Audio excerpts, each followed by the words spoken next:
আমাদের গ্রামের ওই যে একটা অকাঙ্ক্ষিত ঘটনা ঘটে গেছে, একটা দুর্ঘটনা ঘটেছে যে অসংখ্য মানুষ এখানে উঠানের মধ্যে, আস্থা গ্রামের সবাই এখানে উপস্থিত।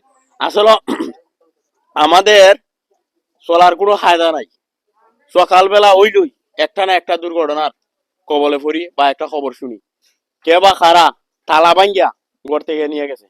আসলে আস্থা গ্রামের মানুষ একত্রিত হয়ে এটার ফাড়া দইরা দইরা রাত্রের ভিতরেই উদ্ধার করেছে খালি।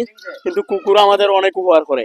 এই কুকুরটায় এই ফাড়া দইরা দইরা বুকিয়া বুকিয়া কমপক্ষে 4 কিলোমিটার দূরে গুরুটা সন্ধান দিয়েছে আমাদের। ভালো না বাবা, বালা খামে থাকবে। আমার একটা সম্পদ আছে, একটা গরু। হ্যাঁ এই যে আমার গরুটা, হ্যাঁ দেখো আমার গরুটা গলার মাঝে তালা মারা থাকে। হ্যাঁ এটা তালা ভাঙ্গিয়া হ্যাঁ আমার গরুটা রাত 1:20 বাজে সময়, হ্যাঁ 1:20 আমি করতে বাড়াইছি। হ্যাঁ বাড়ির দরজা দিকে খোলা, দিকে গরু ঢুকছি, গরু ঢুকে দিকে আমার গরু নাই। হ্যাঁ